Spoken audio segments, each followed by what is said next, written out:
Well, God told me, after God told me to go back and make amends with my mother. My mother was on her sick bed, deathbed, the year of 1998. And I had got my settlement from my personal injury.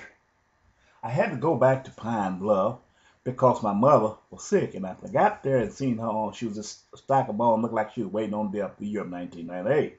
She had told us when she was a child, when we was a child, when she see her blessing, she'll be ready to go home to God.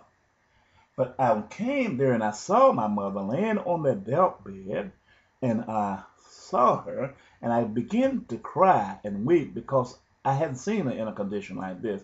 Even though we had had words because of my other brother, and she took favor of my other brother, which he had transgressed against me, and I just said I was not going to be around this family anymore. Well, after seeing her, I began to, in the condition she was in, I began to think about all the time that she had went and picked cotton until her hands were busted, and she had suffered so much for us.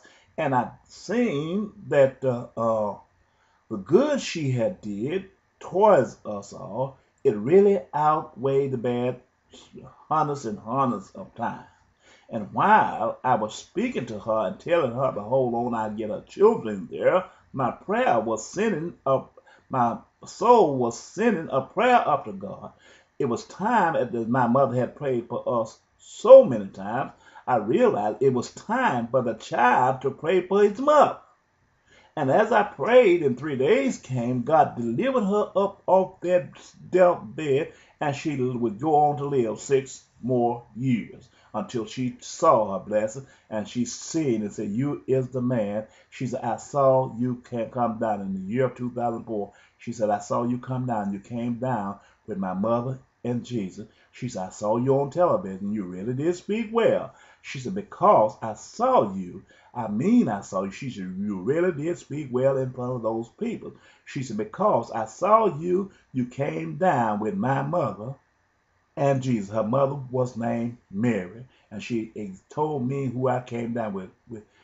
And I told them my mother was ready to go home because she said when I was a child, over 50 years ago, that when she see her blessing, that she would be ready to go.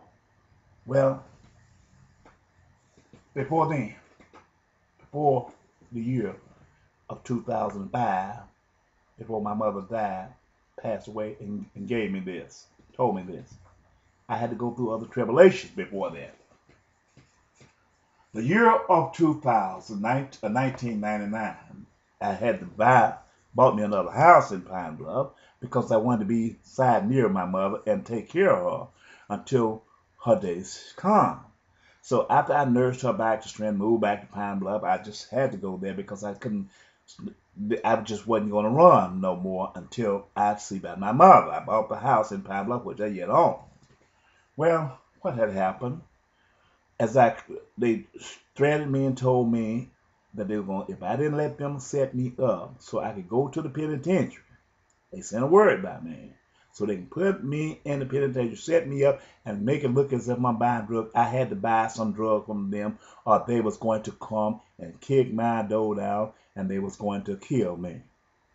This is what was told me by a messenger. Well, they had made clear that twice that what they was going to try to do, but God had took their hand back. They firebomb my house the year of 1997, and they put a young man in my vehicle with me early 1998, and was going to take my life if I hadn't told him that I was going to buy $400 worth of drugs to let him set me up. And when I got to the ATM machine, I pushed in the wrong number while I was in Pine Bluff, and I went and wrecked my car that night and jumped out and ran and left it running down the road after I hit the other vehicle, and they called the police. They had to, when I went to the post office and stayed that night, they sheltered me there, and I called the police there. But the police took him 3 hours to get there after calling him and telling him what happened. And when he came there, he wanted to know how I got away, but he found an excuse to, to not to pursue it. So when I went to court, they said that they was not going to charge me, just plead no contest, and that's what I did.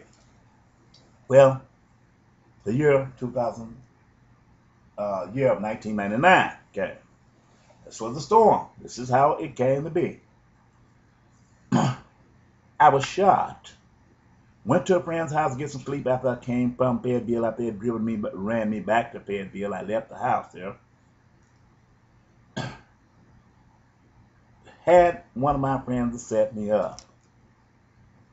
And that night, late that night, as I was sitting trying to rest there, they shot. And they found out what they were going to do. They called the head out on me and was going to take my life.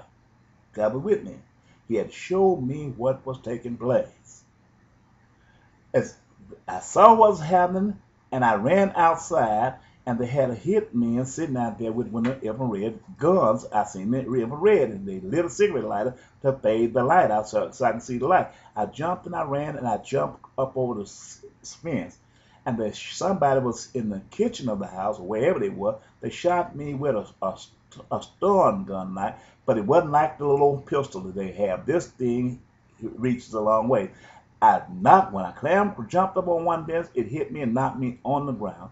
And I ran, and as I got ready to get to the other fence, they shot me again with this thing, and I shoved that chain link fence over with a death struggle and knocked it in them people's jaws. And then I ran to the next fence, they shot me again, and I knocked that one down, shoved that fence down in the ground with a death struggle.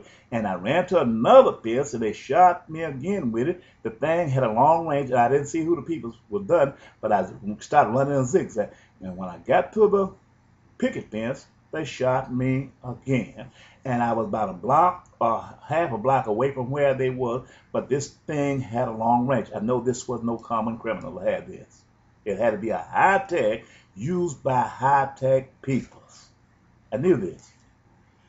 When I went into the yard, there were some kids playing in the back room late that night, and I took him through a rock. I couldn't walk then. They'd hit me so many times. Heart was racing out of control as if I was about to have a heart attack. I threw rocks up on the windows, and the kids went and had their mother call 911. And when they came round to the back where I was, God had told me, don't respond to the first officer. Let him walk by me.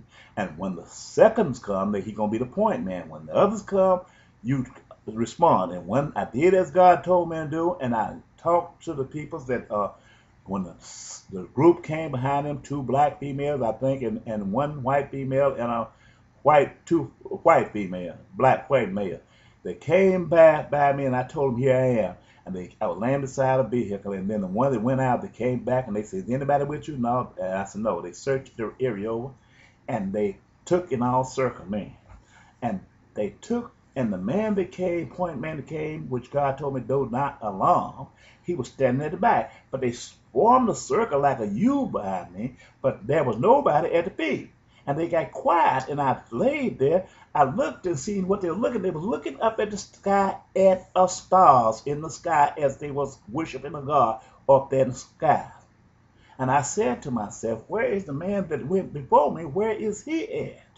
And as I looked, he had cocked his pistol, which he had already cocked, and had it pointed towards the back of my head, fitting to take my life. I said, my God, is he getting ready to take my life?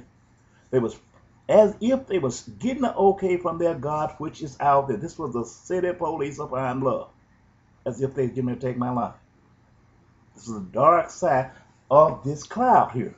Well, at that time, the paramedics came by with me and said, where is he at? Pushing the car. And they had that split second he was getting ready to pull the trigger and take my life. He had to not do that because the paramedics came by there that close. God let me get that close, see what it was. Well, that's the dark side of America. And the police department.